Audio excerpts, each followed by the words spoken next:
बिस्मिल्लाहिर्रहमानिर्रहीम। अस्सलाम वालेकुम। उम्मीद है आप ठीक होंगे, खैरियत से होंगे। तैयब बलोच फिर से आपकी खिदमत में हाजिर है जी। आज वीडियो शुरू करने से पहले मैं आपको सबसे पहले हम उस इंडिया की उस बहादुर लड़की मुस्कान खान को जो है वो दाद देनी बनती है कि उसने किस तरीके से नहती एक लड़की ने जो है वो पूरे भारत के समाज को, हिंदुत्व को, मोदी की फाशिस्ट पॉलिसियों को किस तरीके से शिकस्त दी है। आज वो एक मुज़ाहमत का, भारत के अंदर मुस्कान जो है वो मुज़ाहमत का एक निशान बन चुकी है और सिर्फ पाकिस्तान ही नहीं बल्कि पूरी दुनिया में जो है उसकी उस मुज़ाहमत को, उसकी उस बहादुरी को, उसकी उस हिम्मत को, उसके उस हौसले को जो है वो सराहा जा रहा है। सिर्फ ये नहीं, इवन के खुद भारत के अंदर सिर्फ मुस्लिम कम्युनिटी नहीं, खुद हिंदू, खुद भारत का वो जो सेकुलर तबका बैठा हुआ है, पॉलिटिकल, चाहे वो पॉलिटिक्स में है, चाहे वो हॉलीवुड में है, चाहे वो कहीं पे भी है, चाहे वो भारत की सिविल सोसाइटी है, वो सब के सब मुस्कान की मुज़ाहमत को दाद दे रहे हैं और वो समझ रहे हैं कि वाकई मोदी की फाशिस्ट पॉलिसियों के खिलाफ, हिंदुत्व की इंतहा पसंदियों के खिलाफ जो मुज़ाहमत हुई, जो मुज़ाहमत का इस्तारा बनी, वो मुस्कान थी। हम सबको जो है वो उसके हौसले की दाद देनी चाहिए। वो वाकई बाहिम्मत लड़की है जिसने भरे मजमे के अंदर जो है वो अल्लाह अकबर का नारा लगाया और उन सब को बतलाया, उन सब को जतलाया कि मुसलमान जो है वो झुक नहीं सकता, वो किसी से नहीं डरता। जो अल्लाह से डरता है ना, वो फिर किसी से नहीं डरता। सच बात यही है और हकीकत भी यही है। जो अल्लाह से नहीं डरता ना, वो फिर सबसे डरता है और जो अल्लाह से डरता है वो किसी से नहीं डरता। और यही मुस्कान हमें सबक दे गई है कि अल्लाह से डरने वाले किसी से नहीं डरते। ये उस मुसलमान लड़की को, उस बहादुर लड़की को जो है वाकई मेरी तरफ से और मैं अपने इन तमाम व्यूअर्स की तरफ से, जो मेरा इस चैनल को, जो मेरे इस वीडियो को, जो मुझे देखते हैं, मुझे सपोर्ट करते हैं, उन सब की जानिब से मैं सलूट करता हूँ मुस्कान को। और आप भी जो है उसको, आपकी जानिब से भी मैंने सलूट कर दिया जी। तो ये तो एक ज़िमनी चीज़ थी, लेकिन अभी जो आज हम डिस्कस करने लगे हैं जी, जो आज हम डिस्कस करने लगे हैं वो फैसल वाडा की नाअहली से मुतल्लिक है जी। पौने चार साल की स्ट्रगल है इसको नाअहल कराने में। और आप पूछेंगे किसकी जी? वो स्ट्रगल है पाकिस्तान पीपुल्स पार्टी के अब्दुल कादिर मंदू खेल की, जिन्होंने पौने 4 साल तक Sindh high court, Islamabad high court, फिर इलेक्शन कमीशन, पौने 4 साल तक वो ये मुकदमा लड़ता रहा। इसकी जेल साजी को पूरी कौम को बतलाने के लिए वो न झुका न बिका, बल्कि अपनी मुज़ाहमत जो है वो जारी रखी और आज उसकी फतह है। फैसल वाडा की नाअहली अब्दुल कादिर मंदू खेल की फतह है। फैसल वाडा की नाअहली जो है वो पाकिस्तान की अवाम की फतह है। उन तमाम लोगों की फतह है जो जेल साजी के ख़िलाफ़ हैं, जो 2 नंबरी के ख़िलाफ़ है, जो झूठ के ख़िलाफ़ है, जो मकर के ख़िलाफ़ है, जो फ़रेब के ख़िलाफ़ है। आज उन सब की फतह हुई है। ये आइन की फतह है, ये कानून की फतह है, ये इलेक्शन कमीशन की फतह है। बिल्कुल, फैसल वाडा की नाअहली इलेक्शन कमीशन की फतह है, हमारे आइन की फतह, ये रूल ऑफ लॉ है, ये कानून की हुक्मरानी है। और आज इलेक्शन कमीशन ने जो है वो इस हवाले से जो है वो साबित किया जी। इलेक्शन कमीशन की जानिब से, अब मैं आपको डिटेल बताता हूँ। इलेक्शन कमीशन की जानिब से 27 सफ़हात पर मुश्तमिल तफसीली तहरीरी हुक्म जो है वो जारी किया गया और इस हुक्म को चीफ इलेक्शन कमिश्नर सुल्तान सिकंदर राजा ने तहरीर किया और फिर बाकी यानी कि 3 रुकनी ये कमीशन था इलेक्शन कमीशन का, या ये अदालत थी कमीशन की, अदालत इलेक्शन कमीशन की, जिसने इसकी मुसलसल समातें की थी, फ़ैसला महफूज किया था और फिर आज ये फ़ैसला सुनाया। और इस फैसले के तहत इलेक्शन कमीशन ने फैसल वाडा को गलत बयानी के ऊपर, जेल साजी के ऊपर, झूठे बयान हल्फी के ऊपर 62 61F के तहत जो है वो नाअहल किया है। और अदालत यानी कि इलेक्शन कमीशन ने कहा है कि कागजात नामजदगी जमा कराते वक्त वो अहल ही नहीं थे।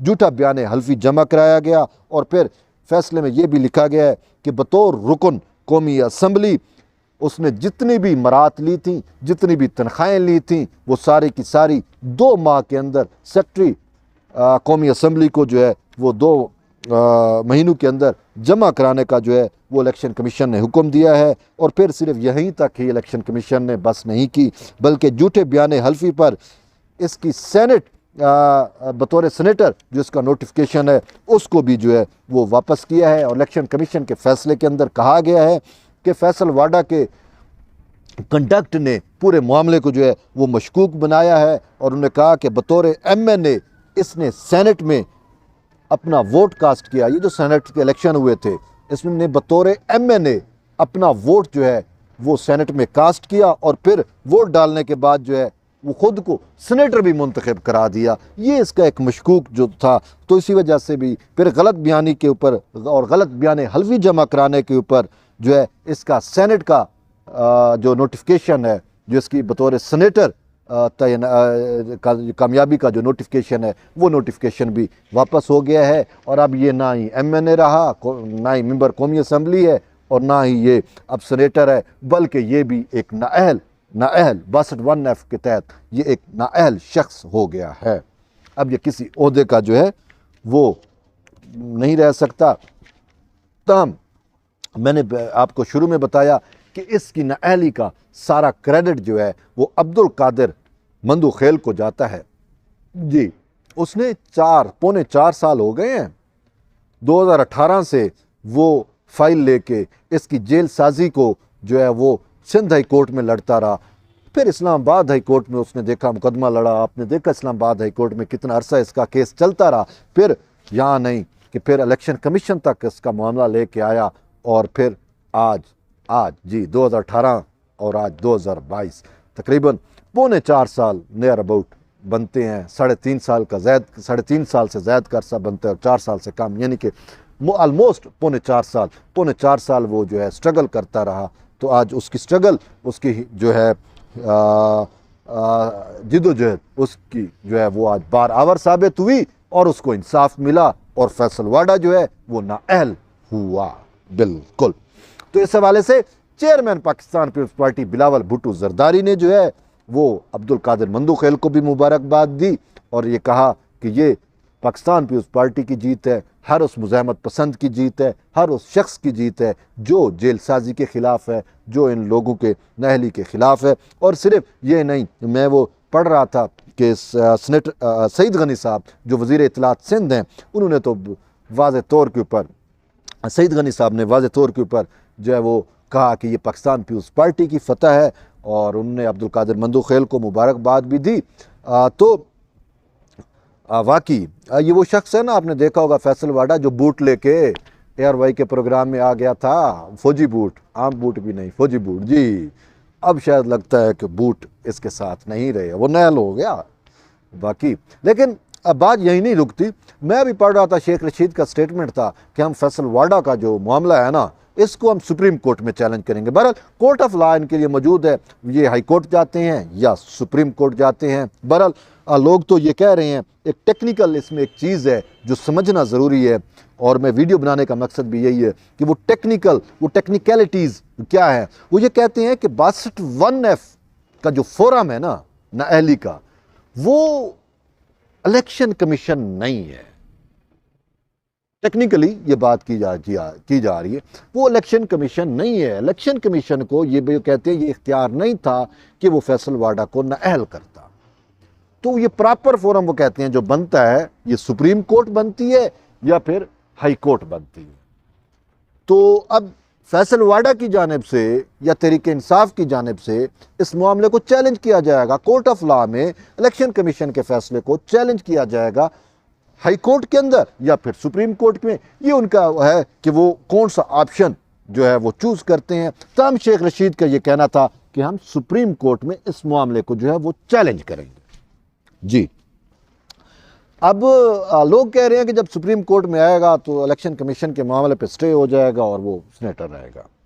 शायद जो हालात रहे किसी दौर में वो ऐसा हमें दिखाई देता था कि शायद ऐसा हो जाता, लेकिन अब हालात चेंज हो गए हैं जी। अब चीफ जस्टिस उमर अता बंदियाल साहब हैं, ठीक है, वो आइन और कानून की बात करते हैं, वो आइन की हुक्मरानी की बात करते हैं, वो इदारों की मजबूती की बात करते हैं। हाँ, टेक्निकली एक चीज़ है, तकनीकी तौर के ऊपर कि इलेक्शन कमीशन को मैंडेट शायद ना हो, तो हम देखें इलेक्शन कमीशन के भी वो चीफ इलेक्शन कमिश्नर हैं, उन्होंने अपना माइंड अप्लाई किया और फिर सुप्रीम कोर्ट के बहुत सारे फैसलों की नज़ीरें उन्होंने अपने फैसले का हिस्सा बनाई और सुप्रीम कोर्ट के फैसले की रोशनी के अंदर ही उन्होंने नाअहल किया।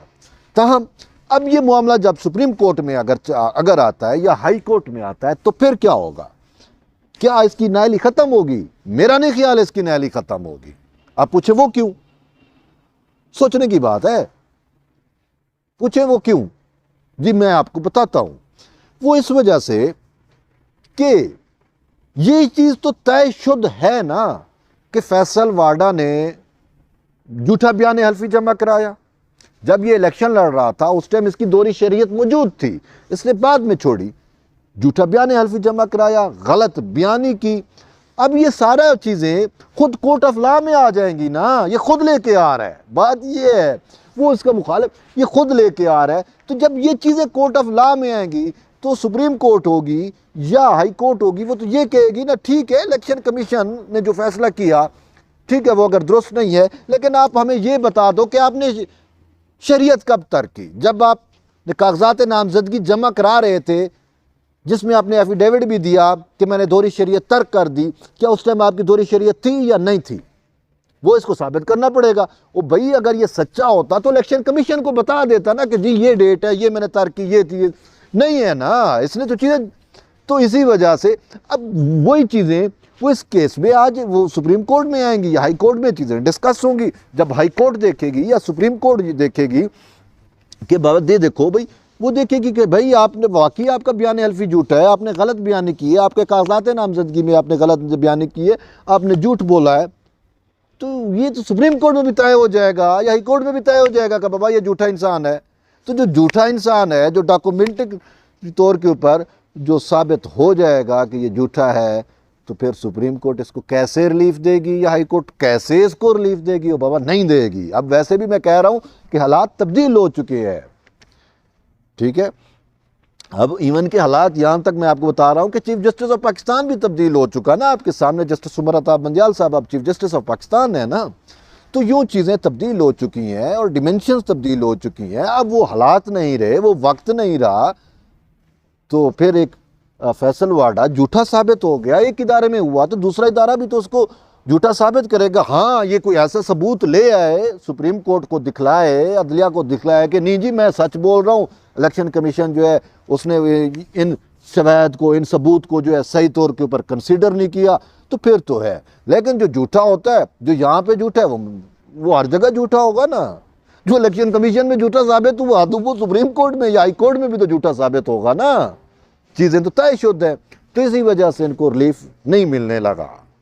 वो जो टेक्निकली बात कर रहे थे वो किसी हद तक दुरुस्त है, लेकिन इसको रिलीफ नहीं मिलेगा, ये नाअहल ही रहेगा।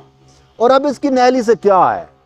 हाँ, अब मैं आपको बताऊं कि पीपल्स पार्टी के लिए सेनेट के अंदर एक सीट का इजाफा होने जा रहा है। अगर ये नाअहल रहता है, इसको किसी कोर्ट ऑफ लॉ से रिलीफ नहीं मिलता, ये नाअहल ही रहता है, तो ये जो सेनेट की एक सीट खाली हो रही है, तो इस पर सेनेटर कौन बनेगा? ये चीज़ मुझे लग रहा है पाकिस्तान पीपल्स पार्टी का जी सेनेटर आएगा। ये फेवर पीपल्स, क्योंकि कराची से ये बना ना सेनेटर, सिंध से सेनेटर बना ना, तो अब हालात वो नहीं रहे। तो यूं पाकिस्तान पीपल्स पार्टी वाले जो हैं उनको मैंने देखा वो बड़ी खुशियां मना रहे हैं, क्योंकि ये उनकी स्ट्रगल है, ये अब्दुल कादिर मंदू-खेल की स्ट्रगल है, और वो इस चीज़ पे को अभी से देख रहे हैं कि अब पाकिस्तान पीपल्स पार्टी के एक सेनेटर का इजाफा हो जाएगा सेनेट के अंदर। बहरहाल इन सारी चीज़ों का जो है वो वक्त तयन करेगा, और फिर देखेंगे कि किस तरीके से कि आया फैसल वाडा को कहीं से कोई रिलीफ मिलता है। अगर रिलीफ नहीं मिलता तो फिर इसकी जो खाली नशिस्त है उस पर इंतखाबात होंगे, तो फिर वो फिर चीज़ें बताएंगी कि आया पाकिस्तान पीपल्स पार्टी का सेनेटर आता है या PTI अपना सेनेटर बनाने में कामयाब हो जाती है। बहरहाल ये वक्त बताएगा, और इस हवाले से जब भी हमारे पास कोई अपडेट आएगी इंशाल्लाह हम आपको ज़रूर अप टू डेट करेंगे। तब तक के लिए जो है ना तैयब बलोच को इजाज़त दें। इंशाल्लाह फिर एक नई वीडियो के साथ, नए टॉपिक के साथ दोबारा इंशाल्लाह आपके साथ गपशप होगी। एंड पे मैं आपको यही कहना चाह रहा हूँ कि मेरे वो दोस्त, मेरे वो तमाम अजीज़ व अकारिब, मेरे वो तमाम व्यूअर्स और मेरी वो तमाम संगत जो मुझे अपने प्यार देती है, मोहब्बत देती है, अगर उसमें से किसी ने मेरा चैनल सब्सक्राइब नहीं किया या मुझे फॉलो नहीं कर रहा फेसबुक पे, अगर यूट्यूब पे मेरा चैनल सब्सक्राइब कर दें और फेसबुक पे मुझे एक फ़ॉलो दे दें और आपकी इंशाल्लाह आपकी बड़ी मेहरबानी होगी।